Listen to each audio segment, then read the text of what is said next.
நேரத்தை வீணடிக்காம எது ரொம்ப முக்கியமோ எது பரீட்சையில வர வாய்ப்பு இருக்கோ அதை மட்டும் பாயிண்டா உங்களுக்காகவே தொகுத்து வழங்குறேன். ஒரு குயிக் ரிவிஷன் மாதிரி வச்சுக்கோங்களேன். சரி, முதல்ல நம்ம தமிழ்நாட்டு செய்திகள்ல இருந்து ஆரம்பிக்கலாம். இப்போ நாம பார்க்க போற ஒவ்வொரு குறிப்புமே தேர்வுக்கு ரொம்ப ரொம்ப முக்கியம். சோ கொஞ்சம் கவனமா கேட்டுக்கோங்க. மாசிமகம் திருவிழா இது இருளர் சமூக மக்களுக்கு வெறும் ஒரு பண்டிகை கிடையாதுங்க. அது அவங்களோட அடையாளம், அவங்க பாரம்பரியம் எல்லாத்தையும் உலகத்துக்கு காட்டுற ஒரு பெரிய நிகழ்வு. குறிப்பா மாமல்லபுரம் கடற்கரையில 7 கன்னிமார்களை மண்ணல்ல சிலையா செஞ்சு கும்பிடுறது அவங்களோட ரொம்பவே தனித்துவமான ஒரு வழக்கம். இதோட சேர்த்து 2011 சென்சஸ் படி தமிழ்நாட்டுல பழங்குடியின மக்கள் தொகை 1.1%. இந்த நம்பரா மறக்காம நோட் பண்ணி வச்சுக்கோங்க. அடுத்ததா ஒரு முக்கியமான சுகாதார செய்தி. த லான்செட் அப்படிங்கிற உலக புகழ்பெற்ற மருத்துவ இதழ் ஒரு ஆய்வு நடத்திருக்காங்க. அதுல என்ன தெரிய வந்திருக்குன்னா, டைஃபாய்டு நோயால வர்ற பொருளாதார சுமையில இந்தியாவிலே தமிழ்நாடு டாப் 5 மாநிலங்கள்ல ஒன்னா இருக்கான். இதுல இன்னும் கவலையான விஷயம் என்னன்னா, டைஃபாய்டு கிருமிகளுக்கு ஆன்டிபயோட்டிக் மருந்துகள் வேலை செய்ய மாட்டேங்குது. கிட்டத்தட்ட 87% அளவுக்கு மருந்து எதிர்ப்பு சக்தி வந்துருச்சான். இதனால சிகிச்சை கொடுக்கறது ரொம்பவே சவாலா இருக்கு. யோசிச்சு பாருங்க, 91% டைபாய்டு நோய்க்கான சிகிச்சை செலவுல 100க்கு 91 ரூபாய் மக்கள் அவங்களோட சொந்த பணத்திலிருந்து தான் செலவு பண்றாங்களாம். இது எவ்வளவு பெரிய பொருளாதார சுமைன்னு பாருங்க. இந்த நம்பர் உண்மையிலுமே ரொம்ப அதிர்ச்சியா இருக்கு. சரி, தமிழ்நாட்டு செய்திகளை பார்த்தாச்சு. இப்ப தேசிய அளவுல என்னென்ன முக்கியமா நடந்திருக்குன்னு ஒரு ரவுண்ட பார்த்துடலாம் வாங்க.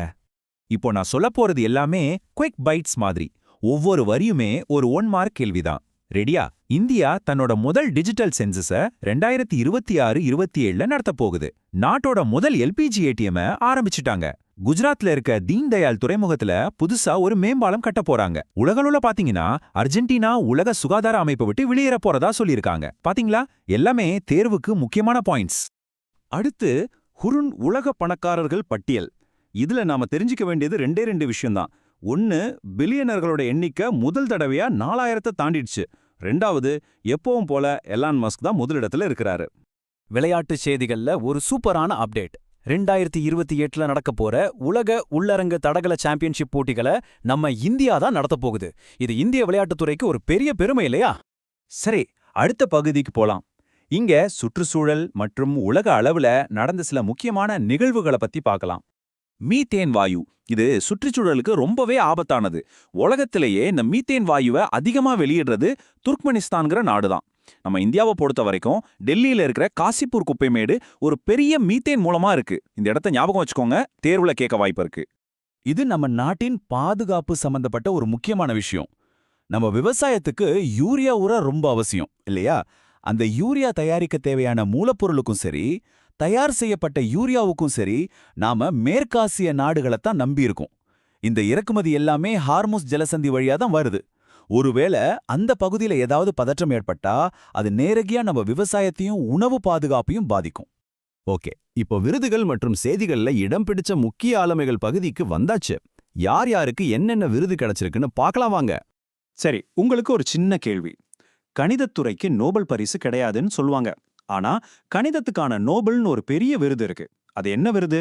இந்த வருஷம் அதை யார் ஜெயிச்சாங்கன்னு தெரியுமா? யோசிங்க. பதில் அடுத்த ஸ்லைட்ல இருக்கு. பதில் இதோ.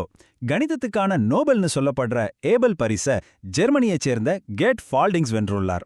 அடுத்து நம்ம ஆந்திராவைச் சேர்ந்த பூபதிராஜு அன்மிஷ்வர்மா உலகத்துல இருக்கிற 7 உயரமான எரிமலைகள்ல ஏறி கின்னஸ் சாதனை படைச்சிருக்காரு. அப்புறம் நோபல் பரிசு வாங்கின Kailash Satyarthi Karuna the power of compassion அப்படின்னு ஒரு புது புத்தகம் வெளியிட்டுள்ளார்.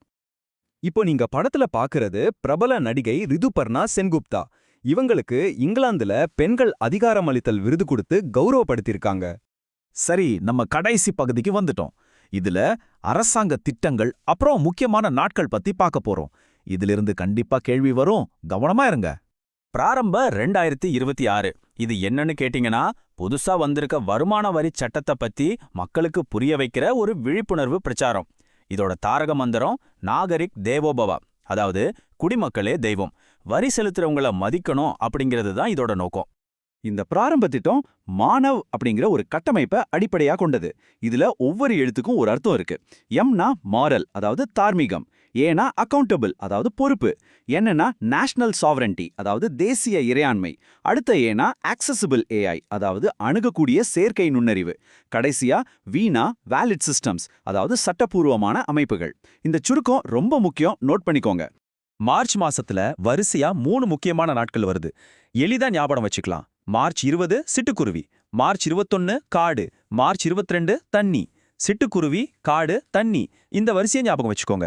இந்த வருஷம் சிட்டுக்குருவிகள் தினத்தோட கருப்பொருள் பறவைகளுக்கு உகந்த நகரங்களை உருவாக்குவது. இதுவும் முக்கியம்.